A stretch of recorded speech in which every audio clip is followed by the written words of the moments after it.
Yo me llamo Mauricio Latorre Cucalón, soy oftalmólogo dedicado a la córnea y cirugía refractiva en Bogotá, Colombia. Quería compartir con ustedes experiencias vividas, eh, profesionales, clínicas, quirúrgicas, y realmente pues estoy muy orgulloso de poder compartir con ustedes estas experiencias, darles las gracias a Procol, al ENTEC, por la oportunidad que me dan para poder compartir estas experiencias. Quisiera comenzar contando una historia y permítanme, voy a poner a compartir mi pantalla.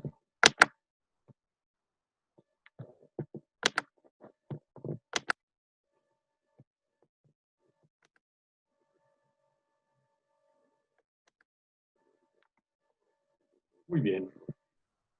Voy a quitar el video mientras que logramos hablar. Aquí. Bueno, ¿qué, qué pienso yo de qué ha pasado con el transcurrir de los años? Y el título de la charla es muy diciente. ¿Qué hacer sin poder operar trasplantes de córnea?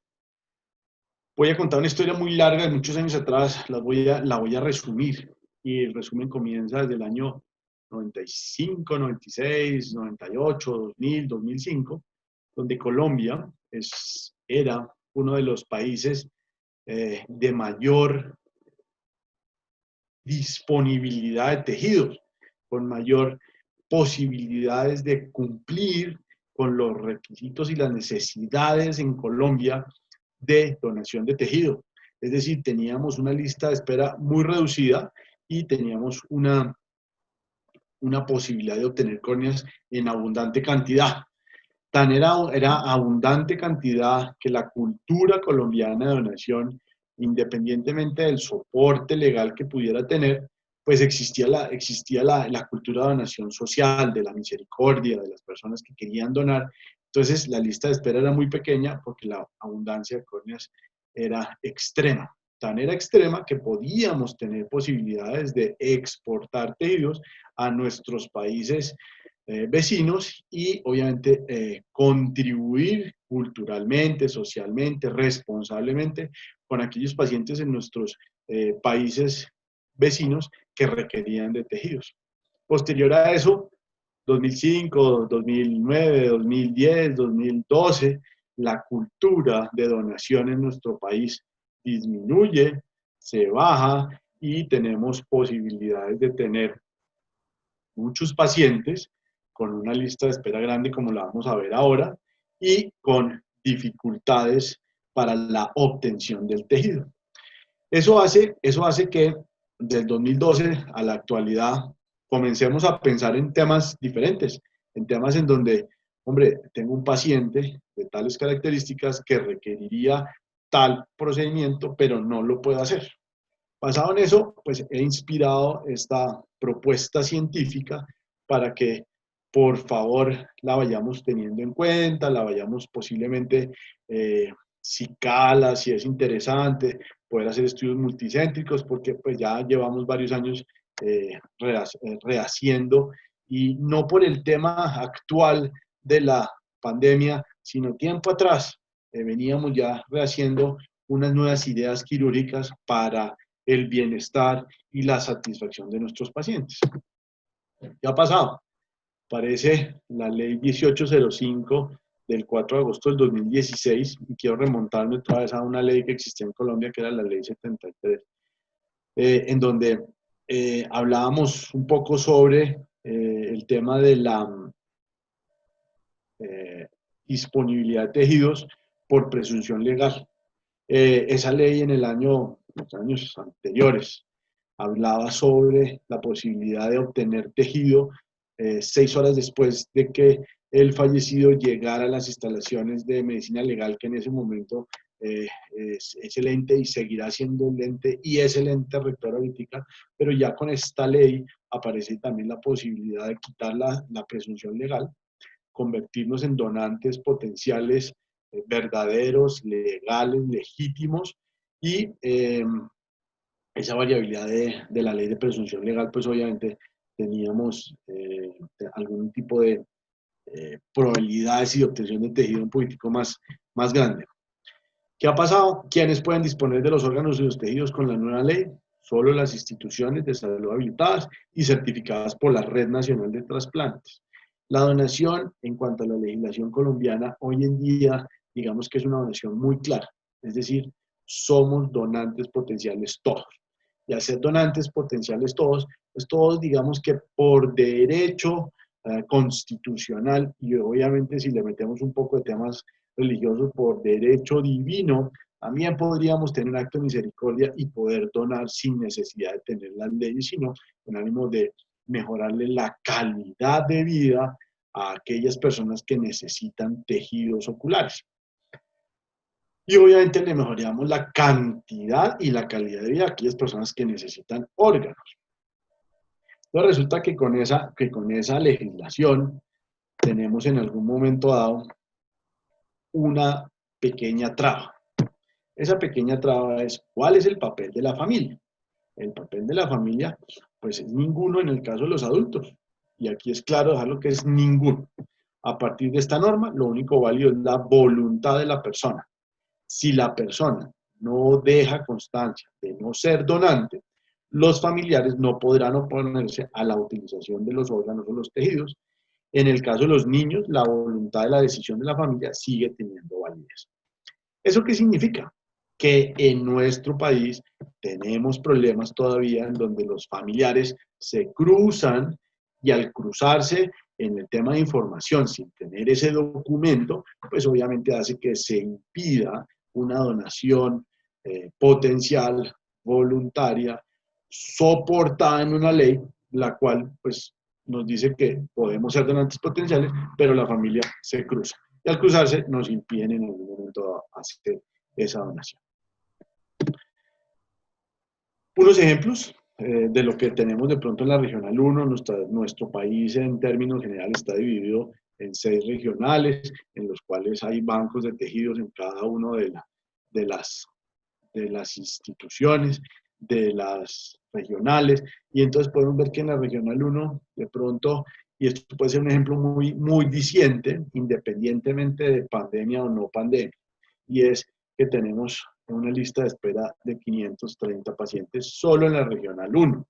Es decir, si yo sumara las regionales, las 6 regionales, pues podríamos pasar de 1.500, 1.600 solicitudes de tejido corneal.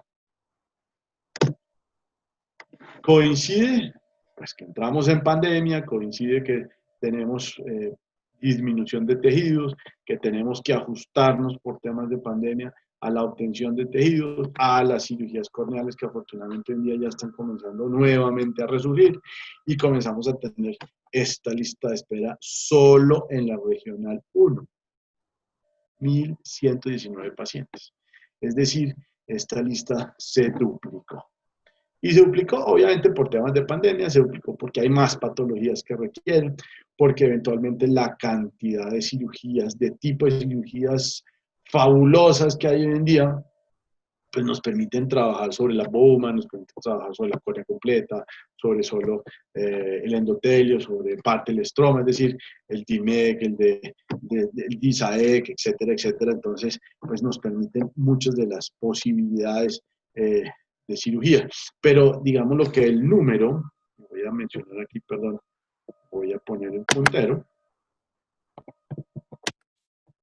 Este número se ha duplicado y hoy en día es algo mayor. Es decir, se nos ha ido aumentando el volumen de pacientes y desgraciadamente no cumplimos con las necesidades. Aclaro, esto son patologías de toda índole en córnea. Aquí también están incluidos los pacientes que van para queratocono, que son pacientes que van para cirugía de queratocono por trasplantes o por una necesidad de un trasplante o para una necesidad de un trasplante de córnea. Entonces resulta que aparece, ¿qué debemos preguntarnos? ¿Qué hacer con las listas de espera que aumentan diariamente y con tan pocos resultados en la donación de tejido ocular a hoy, con o sin pandemia? Y aquí entonces ya comienzo yo a meterme un poquito antes de lo que dije, y es que las patologías de córnea son múltiples, pero hay un nicho específico de patologías de personas jóvenes con patologías evolutivas llamadas queratoconos, llamadas degeneraciones marginales pelúcidas. Es decir, tenemos un nicho en donde hay un requerimiento específico que es realmente evolutivo, que es en personas jóvenes, repito, y que es en personas en las cuales hay un detrimento de su estructura corneal, hay una disminución de su agudeza visual. Y entonces comienza a pensar uno, venga, ¿qué hago? ¿Qué debo hacer? Tener esta gente joven con patologías evolutivas.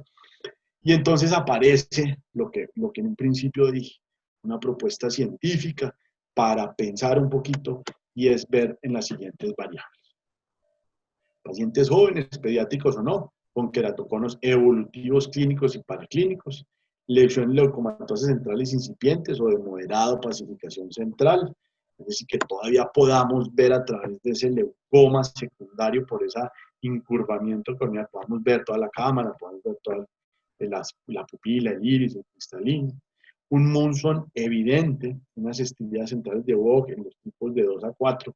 Nos hemos dado cuenta que esas estrías con córneas tan evolutivas podrían aparecer en tipo 2, por supuesto en tipo 3 y 4, pues son completamente evidentes. Paquimetrías en media periferia en 450 micras, y hay una cosa importantísima aquí que hablamos de la palabra asimetría. Esta palabra asimetría es importantísima y ya lo miraremos por qué en un refuerzo de esta propuesta científica. Y curvaturas mayores de 68 dioptrías. Esto está basado también en algún tipo de criterios de selección de tiempo atrás, con algún tipo de técnicas quirúrgicas, las cuales vamos a mencionar. Entonces, volvemos a preguntarnos, insistimos en preguntas. Si no tenemos suficiente tejido corneal disponible, y sabiendo que la cirugía de trasplante de córnea no es predecible en lo refractivo y que no tiene fines visuales o en los estructurales, deberíamos pensar en otra técnica de cirugía para reforzamiento y moldeamiento corneal, y que tampoco tiene fines visuales ni es una cirugía refractiva predecible, como podría ser la cirugía de anillos intrastromales, entendiendo que esta es la cirugía o la otra técnica de cirugía que nos podría dar reforzamiento y moldeamiento corneal. ¿Eso qué significa? Que estamos comenzando a pensar en que es importante la estructura, en que es importante la parte visual como evento secundario.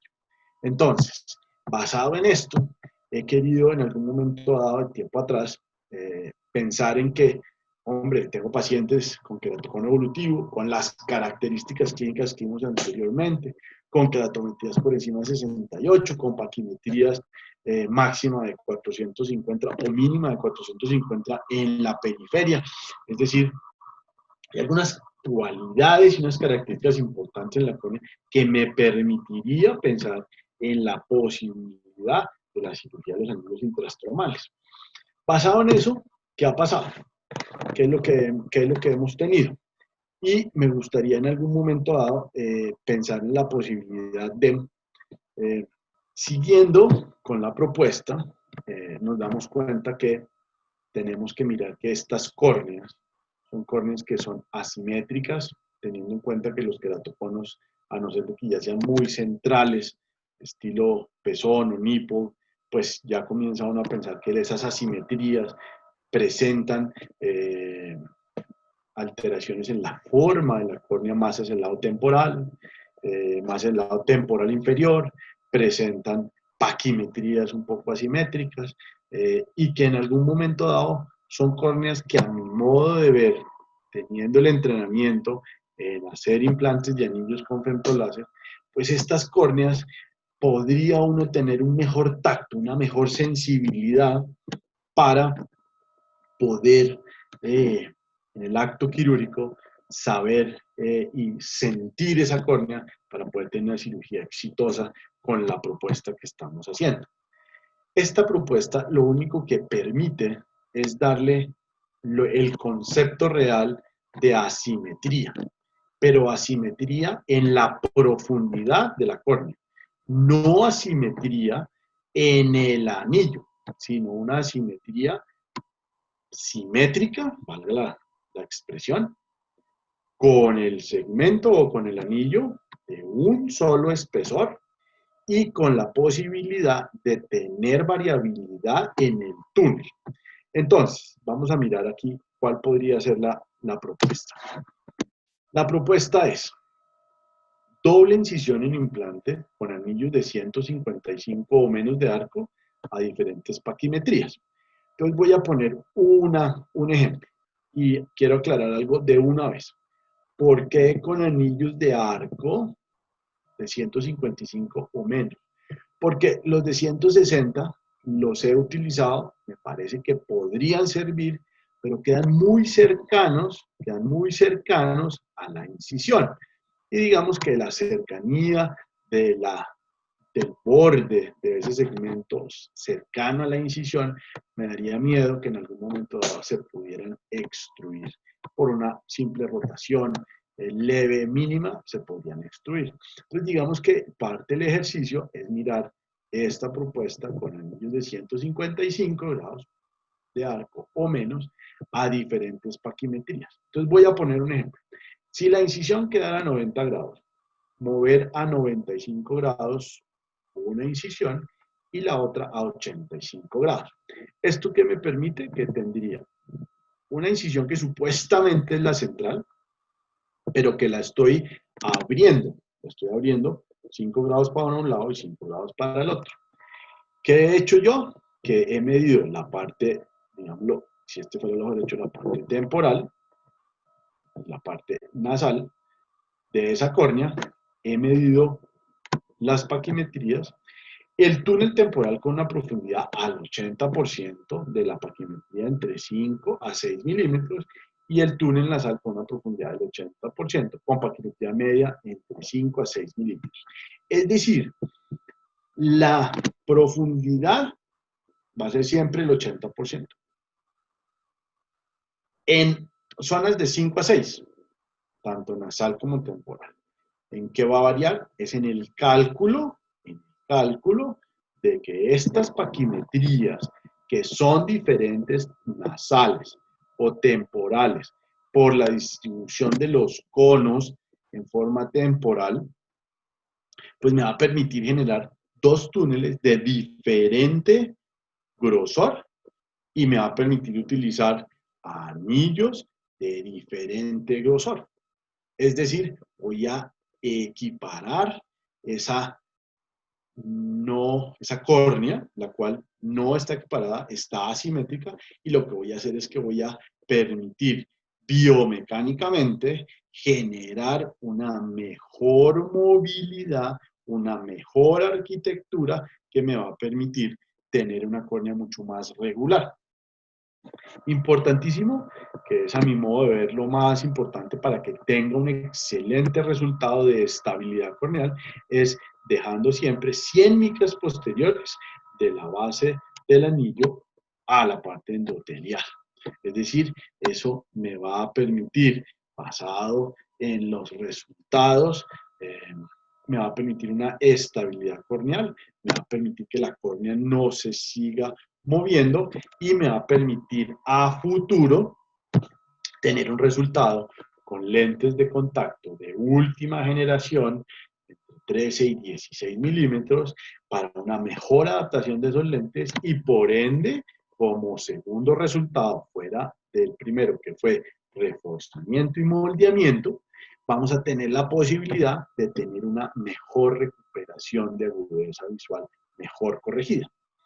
Esto está basado en evaluaciones en pacientes posoperatorios ya de varios años y realmente la idea de esta charla es dejar una propuesta científica, es que ustedes, por favor, teniendo listas de espera grandísimas, baja donación y en algún momento dado la posibilidad de retardar ese trasplante de córnea en ese paciente joven con ciertas características nos va a permitir tener la posibilidad de un paciente con su propia córnea, sin posibilidades de rechazo, con posibilidades de un excelente refuerzo y un excelente moldeamiento corneal y posteriormente una excelente recuperación de visión.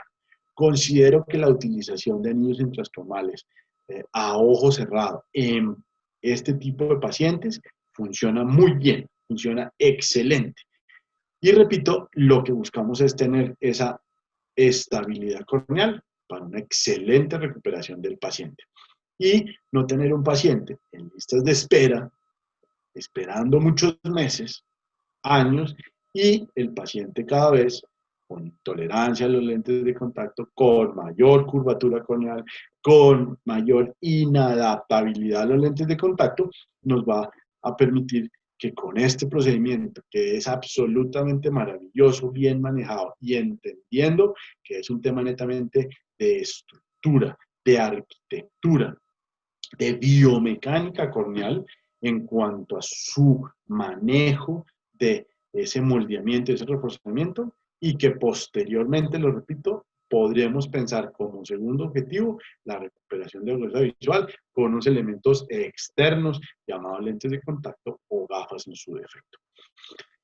Esto me permite invitarlos a ustedes a que pensemos en la posibilidad de la utilización de esta técnica quirúrgica que Vlad Cascaya habló hace muchos años y otros profesionales han venido hablando en el transcurso de todos estos años, que nos ha permitido en algún momento dado entender esa biomecánica y que nos va a permitir tener pacientes satisfechos.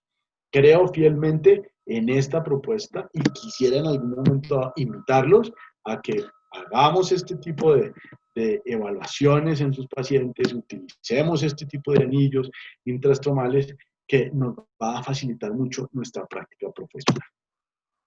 Me resta decirles que siempre, siempre, a pesar de que haya un atardecer espectacular y que se nos vaya la luz, siempre al día siguiente aparecerá nuevamente luz y tendremos la posibilidad de tener nuevos protocolos, nuevos procedimientos quirúrgicos que en algún momento dado nos faciliten nuestra vida profesional. Quiero dar las gracias a Paul nuevamente, al ENTEC, a todo el departamento comercial, aquí a Paola, muchísimas gracias por haberme permitido compartir con ustedes una práctica profesional responsable, con experiencia, con mucha sinceridad para con ustedes, colegas, para con nuestros usuarios y obviamente para el resultado de estos usuarios. Espero que sea de utilidad, que puedan utilizar mucho más los anillos intrastromales, que tengan la posibilidad de los que no lo están haciendo de meterse en este mundo, que es un mundo bastante interesante, bastante progresivo y bastante seguro, tanto para el paciente como para nosotros. Muchísimas gracias, que tengan un buen día.